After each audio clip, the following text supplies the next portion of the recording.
Мировая премьера нового поколения Toyota RAV4 – событие громкое само по себе. Но в Китае японцы решили разыграть карту по-особенному. Вместо одного кроссовера представили сразу два. И все это – результат фирменной стратегии Toyota, которая сотрудничает сразу с двумя крупными местными партнерами. Поэтому на рынок выходят две версии одного хита – RAV4 от FAW Toyota и его родственник Wildlander от GAC Toyota. И если вам кажется, что различия ограничиваются только шильдиками, совсем нет. Это наглядный пример того, как Toyota подстраивается под сверхбыстрый темп китайского рынка, где обновления появляются быстрее, чем где-либо еще. Здесь внедряют решения, которые мировые версии пока даже не получают. В итоге китайские RAV4 и Wildlander обзавелись собственными особенностями и уникальными комплектациями, такими, которых в глобальных спецификациях вы не найдете. Одно из ключевых различий – линейка силовых агрегатов. В Китае покупателям по-прежнему предлагают выбор – классический бензиновый двигатель или гибрид. Тогда как глобальный RAV4 следующего поколения будет доступен исключительно в гибридной версии. Именно эта гибкость остается сильной стороной локальных моделей. Плюс ценовой вопрос. Автомобили местной сборки традиционно заметно доступнее своих международных аналогов. На сверхконкурентном китайском рынке такая разница становится решающим фактором для многих покупателей. В этом видео мы подробно рассматриваем, чем новое поколение RAV4 и Wildlander удивило на китайском рынке, какие интересные функции и технологии появились у моделей, и самое главное, во сколько теперь обойдутся эти модели.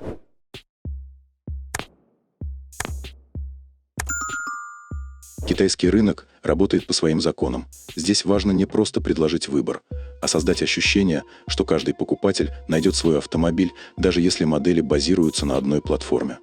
Поэтому Toyota разделила свои кроссоверы на отдельные лагеря, чтобы каждый легко понимал, чем они отличаются, и не путал их между собой. Новый RAV4 от FAW выглядит внушительно и брутально.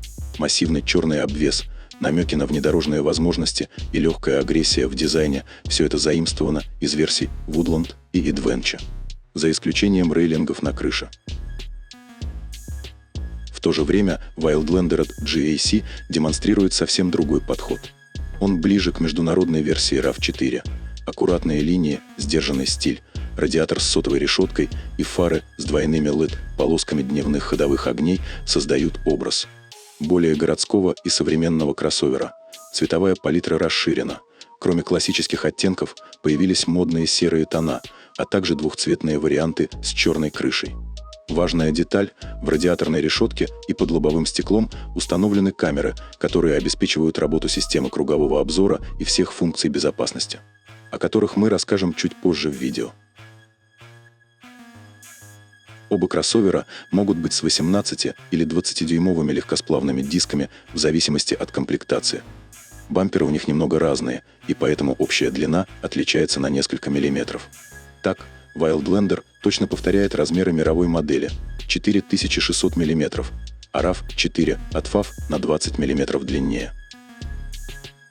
В остальном автомобили практически не различаются. И китайская, и международная версии построены на обновленной версии платформы TNGA-K, поэтому колесная база у них одинаковая – 2690 мм, как и ширина с высотой. 1855 и 1690 мм соответственно. Дорожный просвет китайской версии остался таким же, как у глобальной – 190 мм.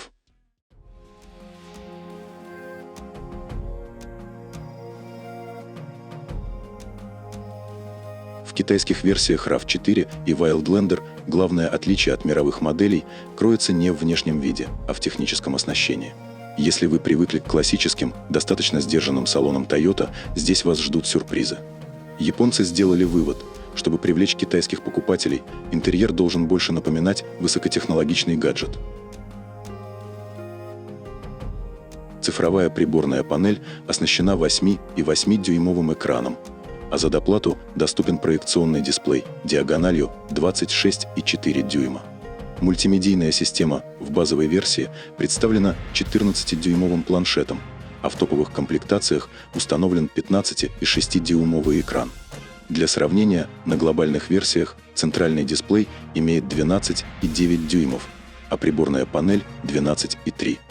Однако дело не только в размере экранов. Ключевое значение имеет начинка. В основе системы лежит мощный чип Qualcomm Snapdragon 8155. Меню выполнено в стиле современных планшетов с легким намеком на интерфейсы Huawei. Все интуитивно и удобно. Голосовой помощник понимает естественный язык и даже различает некоторые диалекты. А камера следит за состоянием водителя, считывая мимику, автоматически снижая громкость музыки во время звонков и предупреждая о усталости.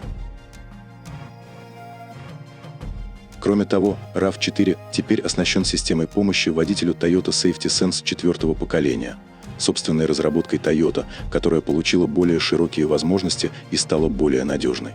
Это интеллектуальная система вождения второго уровня, которая умеет распознавать и реагировать на более чем 200 различных сценариев на дороге. Кроссовер с усовершенствованной системой помощи водителю Safety Sense 4 заметно прокачали. Количество датчиков увеличили с 12 до 24. Разрешение фронтальной камеры выросло с 5,4 до 8,3 миллионов пикселей, а дальность фронтального радара с 200 до 280 метров. Кроссовер будет получать по 4 обновления в год через беспроводную систему по воздуху, что позволит его программному обеспечению постоянно совершенствоваться и получать новые функции. В 4-е поколение внедрены расширенный адаптивный круиз-контроль, система помощи при движении на низких скоростях, а также интеллектуальное предупреждение о скрытых препятствиях. Она распознает пешеходов, велосипедистов и даже объекты, которые сложно заметить в темноте.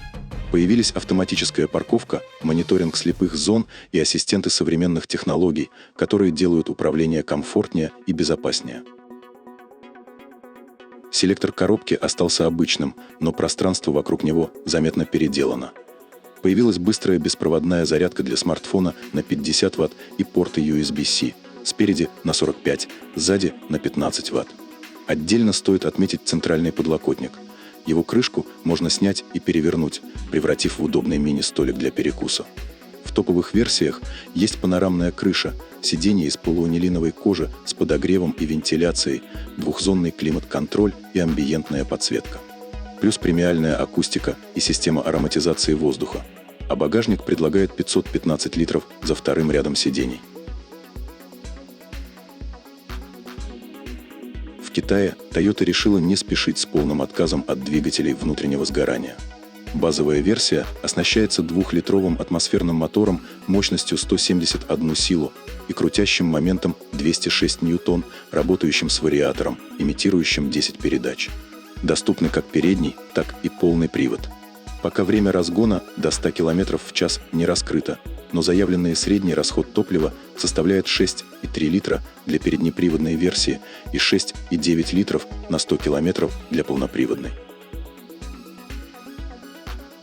Также на китайском рынке как RAV4, так и Wildlander предлагается с гибридной установкой на базе 2-литрового двигателя.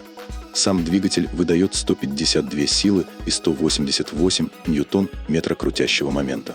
К нему прибавили электромотор спереди на 113 сил и 206 ньютон-метра, а также литий-ионную батарею, ее емкость Toyota не раскрывает. Гибрид работает через бесступенчатую электромеханическую трансмиссию, а суммарная мощность системы достигает 196 сил. Средний расход топлива при этом составляет 4,6 литров на 100 километров. Топовая версия – гибрид с полным приводом, практически повторяющий глобальную модель. Здесь уже стоит 2,5-литровый бензиновый мотор на 185 сил и 206 ньютон, два электромотора с общей мощностью 189 сил и 328 ньютон-метра тяги. По одному на каждой оси, плюс небольшая литий-ионная батарея. Суммарная мощность системы ограничена 237 силами.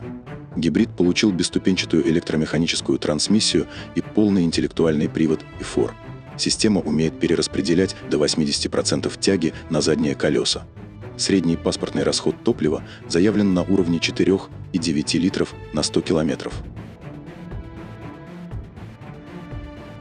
Новое поколение кроссовера RAV4 уже поступило в продажу в Китае. При этом модель Wildlander занимает более высокую позицию в линейке. Ее цена варьируется от примерно 22,5 до 31 400 долларов в зависимости от комплектации и типа двигателя. Версия RAV4 от FAW Toyota доступнее от 21 400 до 29 700 долларов. Для наглядного сравнения, в США гибридный RAV4 предлагается от 33 350 долларов, тогда как в некоторых странах Европы его цена начинается с 41 тысячи евро. В Китае Toyota делает ставку на локализацию и разнообразие моделей. На примере двух родственников RAV4 от FAW и Wildlander от GAC Toyota видно, как один и тот же автомобиль можно переработать в разные концепции.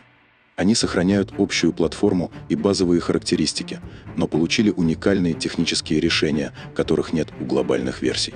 Это демонстрирует, что Toyota внимательно изучает местные рынки и готова адаптировать популярные модели под конкретные предпочтения покупателей. В Китае RAV4 и Wildlander показывают, один автомобиль может быть одновременно знакомым и новым, оставаясь своим для каждого водителя.